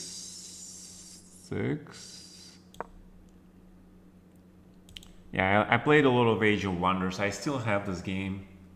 I always put it on my new computer whenever I upgrade to something. I sometimes still play it just simply because I kind of like 2D games better than 3D games. Okay? And because 2D games, like, they give you this perception with the text, right? With the old graphics, it's just, I don't know, for some reason it looks better to me. Okay? I mean, if you ever played Ultima, and the only game that I played in the Ultima series was Ultima 4, the Way of the Avatar or something. I mean, if you ever played games like Ultima 4 and you kind of like those graphics, right? Then you probably know what I'm talking about, yeah. I have huge dislike for the. All right, wait a minute. What is this? B5. Yeah, he's waiting for my queen to move so he can play queen d7 check. That is so unfair, man.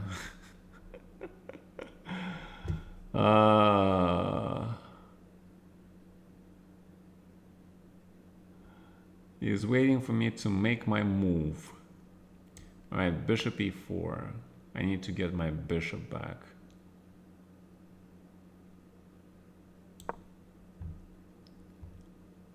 Alright, let's probably get this pawn finally. Yeah, we can play queen b3 first. Yeah, but okay, let's just grab the pawn, yeah. Wait, if I grab the pawn, he plays queen a1. How am I gonna protect my bishop, man? Damn. Tricky, Mr. Pifim also. You made a trap. Good job.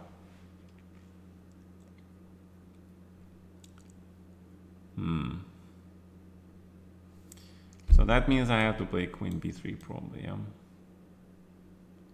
Then knight c1 back. Where did my queen go? Damn, that means I cannot take this pawn on a3. That sucks. Really sucks, man.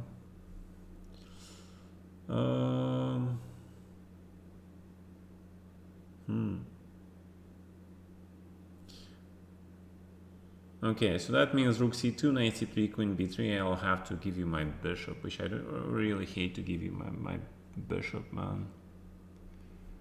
I really hate that idea.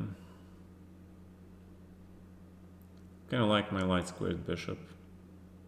I don't want to give it to you. But queen b3, knight c1, maybe I can just play queen b5. Yeah, sort of keep the Zugzwang open. Yeah, before I give you my light squared bishop, let's try that.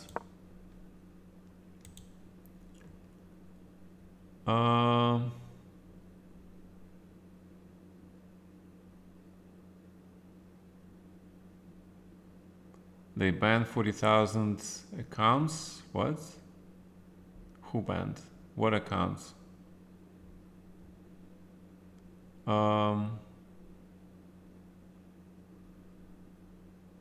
Oh, Euroswit, thank you for gifting subs as well, man. Thank you so much, sir. And General Director gifted 5 subs. Oh my god, guys. Wow. I feel it's like my birthday. Thank you so much, gentlemen. Thank you. Thank you for your support. Thank you, guys.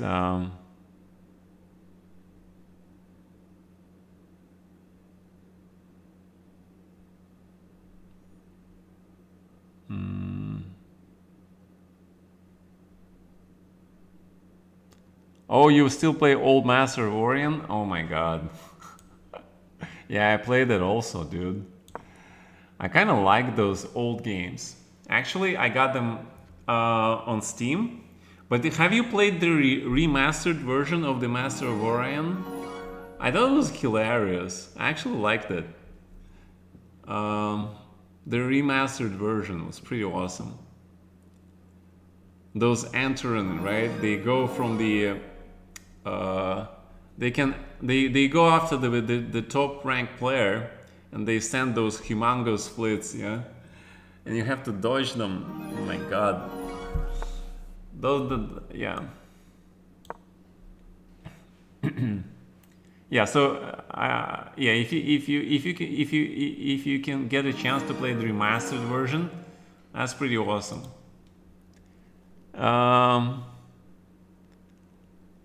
All right. Hey, thank you, guys. It's not my birthday, but it's like birthday, yeah. All right, tests. I played a little bit of Civilization, but not much. My sister really liked playing Civ games, though. All right, so this thing.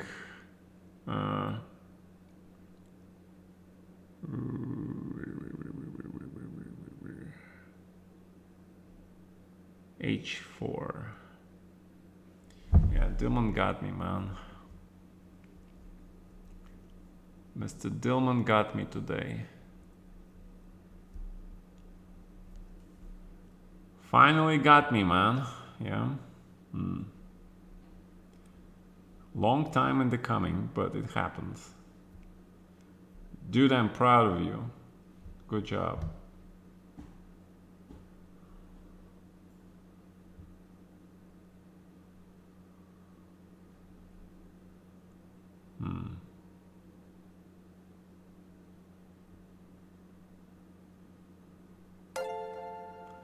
Can I still come up with some trick?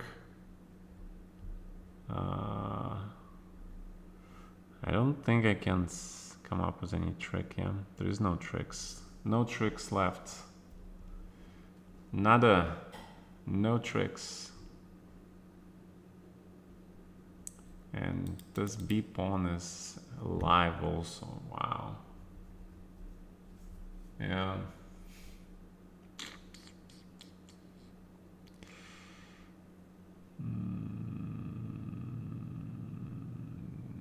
Damn.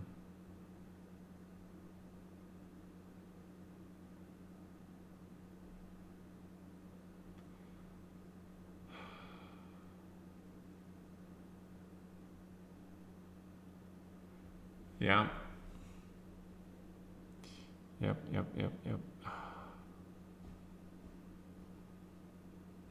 All right. Good job, Mr. Dillman. I resign. Congrats. All right. Yeah, but I stopped playing Civilization after Civilization 2. Civilization 2 was the last Civilization I played. No more. GG. Congratulations. Yes. Finally. Yeah. Guys, it is a bit late for the Simul games. I'm sorry. You'll have to catch me in Sunday, okay? I'll try to do it on Sunday, which is basically in two days, yeah. So you'll get another Simul on Sunday. Also, those of you, in case you guys don't know, there is a European Chess Championship coming up, and it's going to be pretty interesting. Mr. Dillman gifted 5 subs as well. Wow. Second win ever in the Simul. Damn. But okay, you played this game fantastically. My god. Wait, we have Chess Full gifting 5 subs and Dillman gifting 5 subs. My god. Guys, thank you so much. Whoa. I'm honored.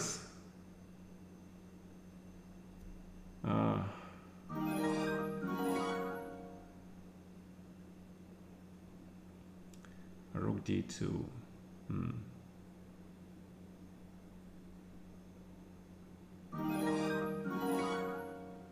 You know what? Let's play g5, okay? Yeah, rook g5, I saw this. I was thinking about it. I was thinking about this move. Very interesting idea, yeah. Apparently you just grab my queen, yeah? But I get a lot of things. You take... No, you cannot take on e4. So, yeah, but you give me 2 rooks and a bishop with the queen, right? It's a little bit too much, no? Because I hit your queen, and then I get 1 rook, then I get the bishop, then I get the second rook. So, Mr. Quantum Chess, tactics, sir. Your positional understanding is okay. It's, you know, but your tactics, you need to work on that, man. Because you just gave me 2 rooks and a bishop for the queen.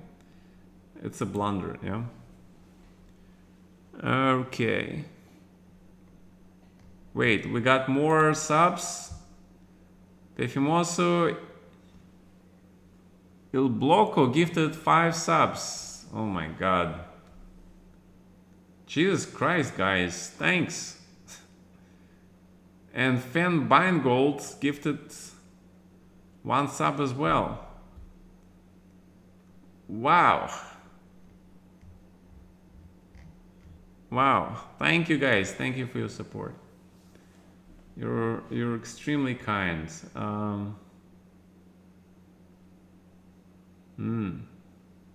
Alright, so let's grab this pawn, yeah? Because now we have the 3rd line rank sort of open, which means we can do some interesting things.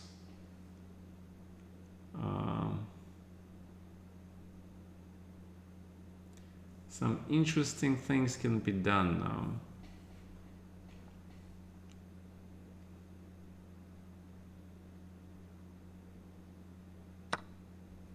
Yeah. And pair of bishops, they really love this position getting opened. The bishop pair really likes this change. Alright, so I was thinking here, can I be so bloody obnoxious as to play this move?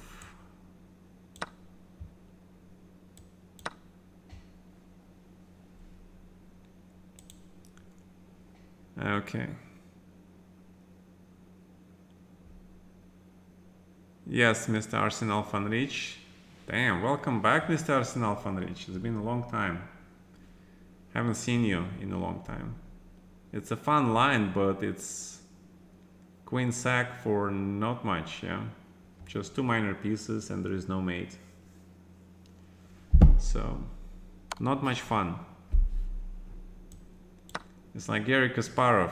He sacrificed his piece in a King's Indian game against me in Dortmund. He thought it's gonna be fun, and he has a draw guaranteed. But after my incredible knight b3 move, his face went really dark as he realized the attack is not happening and there is no draw. And he was extremely angry. With himself, probably. Yeah.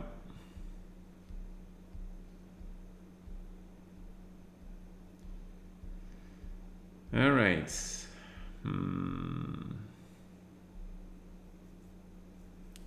So I don't know. I kind of like this because my rook gets to h3, right? So it seems like a pretty good deal.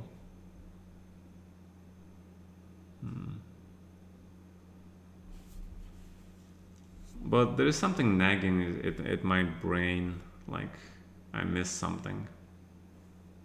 I don't know what I missed, but I have a feeling I missed something. It's probably not a bad move. I mean, black probably should have a draw here, but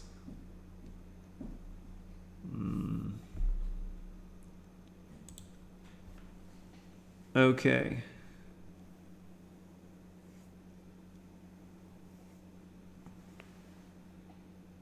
You need a break from chess? Okay, I see. Yeah, sometimes we all need that. Kasparov behavior OTB? Apart from his infamous faces, yeah, he was pulling faces like a lot. Everybody really didn't like that.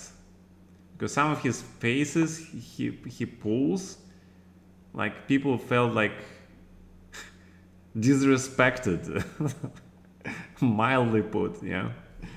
But apart from that, I haven't heard complaints, yeah. There was only one incident. Remember that incident against Judith Polgar? With the touch move thing? And I don't know, Judith had to have an eye like of a hawk to see that millisecond, you know, removal of Gary's finger from that horse, yeah? Because he removed his finger like barely for a millisecond. And she's seen that. It's like Matrix, right? Bullet time. And she's like right there. She's like Neo and he's like an agent, yeah? And she's moving just as fast. And she sees this stuff.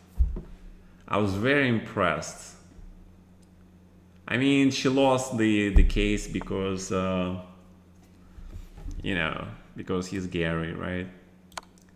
But after that game, I think at some point he talked to her and, you know, they sort of went on okay terms. So I think she forgave him.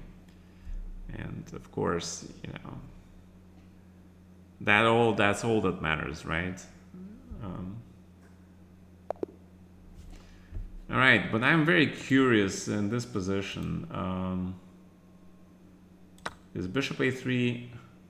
Yeah, I thought about queen b8. You guys see this queen b8? The idea is that you create this battery and also rook can go to b7 or g7 and h5. Yeah, so queen b8 hitting this weakened pawn was pretty good. Bishop a3, rook c3.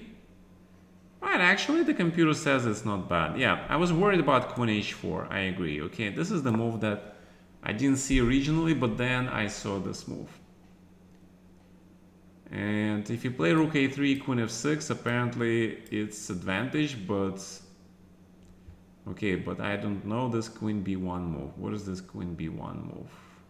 What is this queen b1? And if you take, okay, you take the rook with the check. Okay.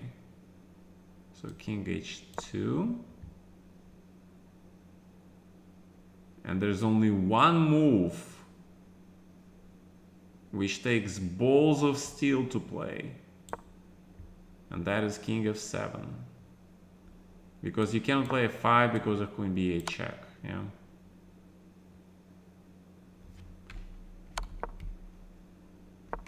I mean, this is really unrealistic to find. This whole queen b1 and king f7 is extremely hard. Maybe by method of elimination you can find this, but this, okay guys, if you know some grandmasters, just test them what they would play against queen h4, okay? Or if you have students, right? This is one of those perfect positions for, you know, for training, okay? For calculation training and for imagination, because you have to find queen b1, which is extremely hard, followed by this king f7, okay? This sequence is extremely hard, I don't know. So this is perfect position for the training, okay? Either for the students or for yourself to figure it out, okay? But after bishop b2, rook h3, it is -6, yeah. Yeah, bishop, yeah, okay. I felt that bishop b2 is wrong. All right. All right, so this game is also over, all right, Mr. Quantum Chess. All right, gentlemen, thank you so much for these games.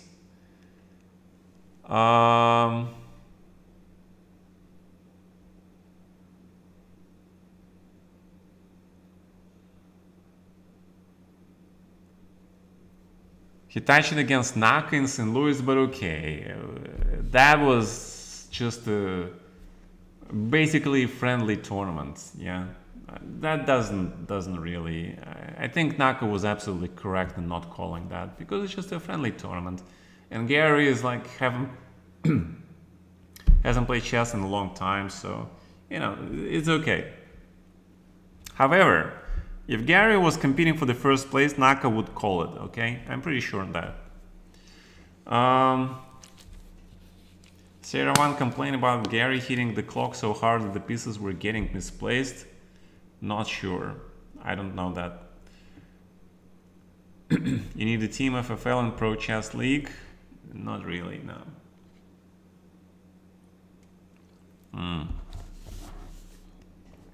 Yeah, exactly. King g7, bishop f8, queen f6 draw, yeah? All right, guys, you're pro Gary, no sweat, okay. Yeah, exactly. Chess Grizzly Bear, I don't know, man. I think Gary is like Mike Tyson, who is also quite impulsive, yeah? All right, guys. It's almost 12. I'm sorry. I'm still pretty tired from the past 5 days. So I'll see you guys probably. By the way, what happened in the Pro League?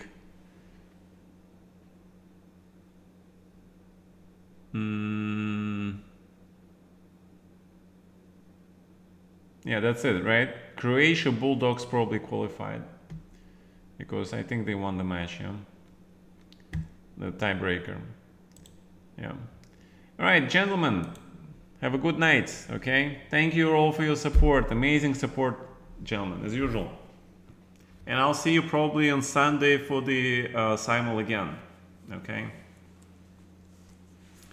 Good night. Thank you.